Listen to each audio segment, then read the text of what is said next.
Montréal, le 13 novembre 2025, devant la multiplication de gestes politiques susceptibles de porter atteinte à l'état de droit, le barreau du Québec dénonce certaines mesures envisagées par le gouvernement du Québec qui auront des conséquences importantes et nuisibles à notre régime démocratique.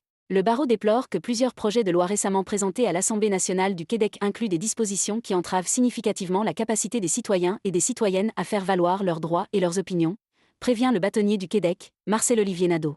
Les projets de loi 1, la loi constitutionnelle de 2025 sur le Québec, et 3, la loi visant à améliorer la transparence, la gouvernance et le processus démocratique de diverses associations en milieu de travail, ainsi que la loi 2, la loi visant principalement à instaurer la responsabilité quant à l'amélioration de l'accès aux services médicaux et à assurer la continuité de la prestation de ces services, adoptée le 25 octobre dernier, comporte des dispositions qui s'écartent de manière importante des valeurs et des traditions de la société québécoise au profit d'un renforcement du pouvoir de l'État.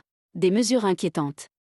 Le barreau du Québec s'inquiète notamment des mesures qui auraient pour effet d'interdire ou de limiter le droit d'une institution ou d'une organisation de recourir aux tribunaux judiciaires pour contester la constitutionnalité d'une loi applicable au Québec, et d'intimider leurs administrateurs et dirigeants dans leur prise de décision à cet égard, sous peine d'importantes sanctions financières, de limiter le droit d'un citoyen ou d'une citoyenne d'organiser sa vie personnelle et professionnelle, sous peine d'importantes sanctions financières, d'entraver la capacité organisationnelle et financière d'une institution, d'une organisation ou d'une association, notamment un syndicat, à faire valoir des opinions, en justice ou sur la place publique, et d'agir ainsi tel un contre-pouvoir propre à établir un équilibre démocratique dans la société. Au-delà des mesures législatives, le barreau constate que la polarisation sociale et l'érosion du dialogue entre les citoyens et leurs institutions démocratiques ont également un impact sur l'état de droit. Considérant l'accroissement des régimes autoritaires et l'affaiblissement de plusieurs régimes démocratiques partout dans le monde, l'heure n'est pas à l'affaiblissement des libertés publiques d'expression et d'association ou des mécanismes de contre-pouvoir.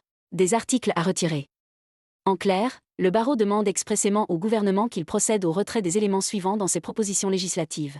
L'article 5 de la loi sur l'autonomie constitutionnelle du Québec, tel qu'institué par l'article 2 du projet de loi numéro 1, loi constitutionnelle de 2025 sur le Québec, les articles 7 et 9 du projet de loi numéro 3, loi visant à améliorer la transparence, la gouvernance et le processus démocratique de diverses associations en milieu de travail.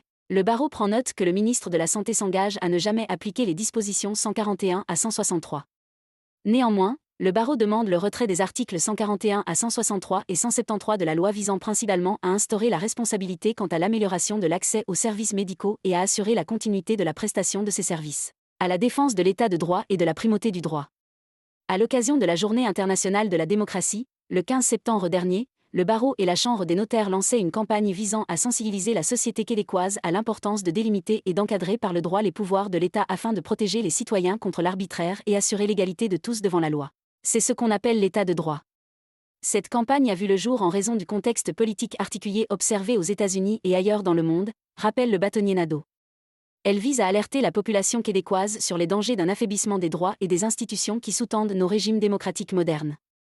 Force est de constater que, depuis quelques semaines, les risques de dérive se sont accrus au Québec et que la simple conscientisation ne suffit plus. Appel à tous pour soutenir l'état de droit contre les risques de dérive autoritaire. Face à la menace de l'effritement de l'état de droit, le barreau estime de son devoir d'alerter les députés et députés de l'Assemblée nationale et du Parlement ainsi que les citoyens et citoyennes afin que tous puissent contribuer à la mitigation des risques de dérive autoritaire. Nous devons agir collectivement et en concertation pour maintenir l'équilibre des forces en présence, car cet équilibre garantit la santé de notre régime démocratique, expose Maître Nadeau. Nous voulons contribuer de manière constructive et non partisane à l'analyse et la bonification des projets de loi et des lois dans le respect de la souveraineté parlementaire. Notre mission nous pousse cependant à soutenir et défendre vigoureusement l'état de droit et dénoncer les dispositions législatives qui l'affaiblissent. Le bâtonnier Nadeau se dit conscient que les gouvernements sont actuellement confrontés à des défis difficiles. Il ne faut pas pour autant que la recherche de solutions mène à un accroissement des pouvoirs de l'État au détriment des contre-pouvoirs. Car plus on aura recours à de telles solutions, plus celles-ci deviendront monnaie courante. Il s'agit d'une spirale dangereuse que nous devons à tout prix éviter. La piste à suivre est de remettre à l'ordre du jour la transparence et le dialogue entre les citoyens et les gouvernements par l'intermédiaire d'organismes et d'associations constituées pour les représenter. Parce qu'un état de droit fort repose sur l'engagement de tout, conclut Maître Nadeau.